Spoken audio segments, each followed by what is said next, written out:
I hate getting myself in trouble for working in my dining room when it's only been not even 2 whole weeks since we got this room clean. But I need the big surface of my dining room table because this is the video that I promised you I would do where I'm gonna show you how I organize all of my transfer scraps. And I wanna be realistic with you. You've seen other videos where I've showed you some of my transfer scraps in the past. Now I'm gonna show you what it really looks like because it's all in one place. Normally it's kind of spread out everywhere. So, how are we gonna do this? I'm just gonna move my camera this way and let you see. Here's a few tubes, and then here's a few more tubes, and then this, all of this. And in case you think that, oh, that's not so bad, it's, you know, just 30 or 40 tubes, understand these are already somewhat organized. So these are the categories, if you will, of transfers that I've already started sorting. This is just not efficient though. What I'm gonna do is I'm gonna get all of this into this box. I've already started, and what I've done, and I'll leave a link in the description for this, but I've gone out and bought some of these 12 packs of scrapbook paper files. And I'm gonna take all of my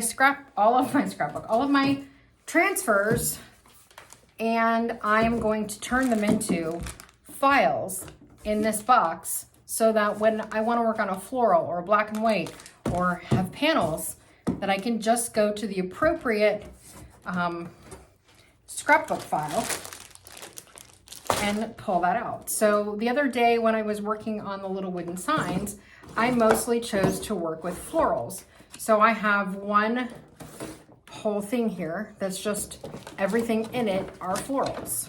So they are my floral scraps. Now it's entirely possible and probable, because a lot of transfers are florals, that I'm gonna need more than one, in which case I will further round those out by perhaps saying, I don't know, blue flowers or arrangements or large arrangements or something like that. So we'll see. But I have another one that's like just nothing but birds. And then these are my mesh stencils, my small mesh stencils. So this is how I'm going to be containing myself as we move. And this is a little bucket I got from IKEA for like $15, and they fit in those IKEA cube things, which I got a couple of also.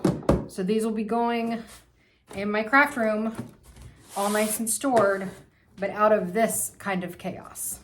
And I'll kind of do a little bit of time lapse showing how I'm sorting these out. And hopefully this will help you get your mess under control, because you probably don't have near what I have on hand. Probably. I have a problem. I at least know I have a problem. Just doesn't stop me. Okay. Life goes up and it goes down. I know my mom taught me that. I figured why we fool around so little, and we keep track of time, being so serious. Idiots thinking it will matter, keep me company downtown before the clock runs out. Sun is shining but the rain is welcome too.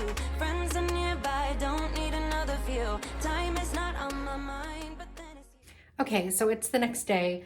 It took me probably about 2 hours, maybe a little longer, to go through all of that box of transfers. Plus I had a few extra that were around the house that were here with my other craft stash. And I have managed to get it all, everything inside this one tote. So again, this is a tote that I got from IKEA. It's actually pretty nice, and it fits into those cubicle displays that they have. Anyway, what I ended up with, I used all except for one of my files. I got one left over, and I have 3 tubes of transfers that I ended up not taking out. And the reason I didn't go ahead and sort those is because really this is the whole transfer inside of here. For whatever reason, we pulled it from store inventory, but didn't actually use it.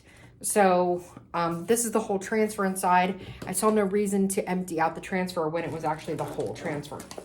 Anyway, so I'll go through my files to give you an idea of how I'm sorting. You may choose to sort differently depending on how you utilize your scrap transfers. So I have one for boho, and then I have another, and these are not labeled, but I kind of know what they are. I probably will put some kind of label on them at some point. And this one is fruits and vegetables. This one is large panel words.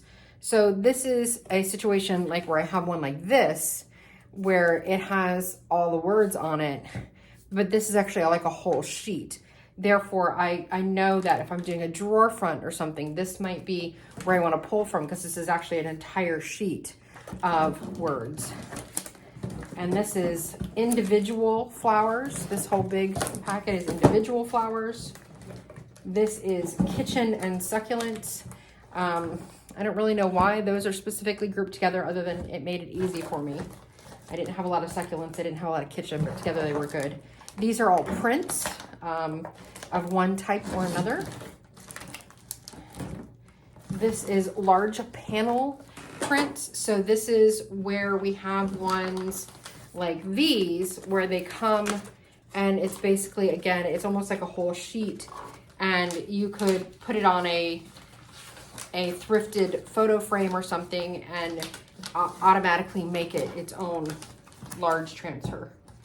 So this is hot air balloons and steampunk. I've got two here. Then I had my maker studio. This is prints. Let's see. This one is holiday. This one is words. So like individual words. So anytime I want to do like words and flowers, this is the bin. I'm going to pull this one for words, and then I'm going to pull for flowers. I have coastal. We are Florida, so I do a lot of coastal. This is architecture. So I have a bunch of transfers that have buildings and other architectural findings on them. Some with florals over, some with not. But this is architecture. Actually had a surprising amount of that. Birds and butterflies. And these are large floral arrangements. Farmhouse and baby. My daughter is having a baby in September, so I don't know, maybe I'll go through that stash to make something for the baby. Okay, so that's how I have organized that whole big box of transfers, plus some additional ones that I had here, and I've gotten it all into this 13 by 13 by probably 14 tote that I can easily store in my craft room, and it will be easier for me to find things when I'm ready, rather than having to sort through each of those tubes looking for what I'm looking for, to see if I have anything. Like, I probably this week will make some more of those board signs, in which case I know I'll need words and I will need individual flowers. So that's what I'll be pulling from.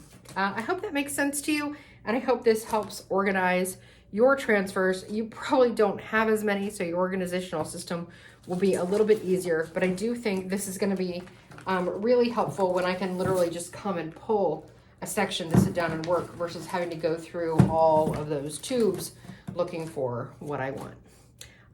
Yeah, so let me know in the comments below what you think about this organizing way of keeping your scrap transfers. So here we are this week for another thrift flip challenge for Melissa. Last week she made short work of the box.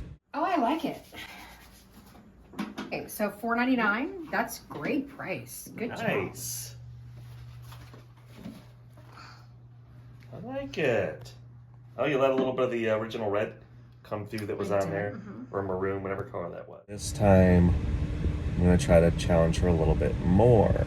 We are again at the local Goodwill, and I will see you on the inside.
I received this text while I was out that day, and I didn't even know he was thrifting for me. There you go. It's wrapped, so you can just unwrap it. Okay. Let's see. Well, it's not a box.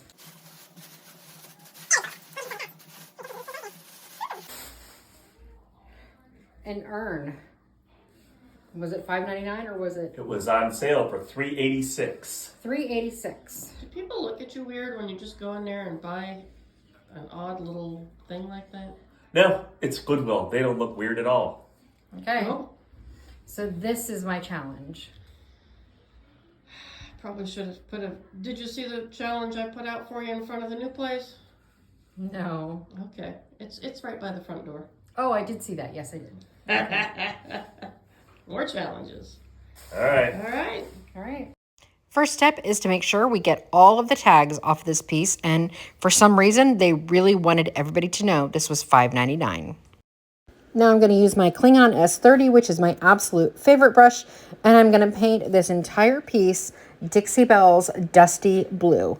This is a nice warm French blue, in my opinion. It's got a lot of gray in it, and I think it's going to be the perfect color for this piece. When you're working on pieces like these, one of the tips I have for you is to use a Lazy Susan.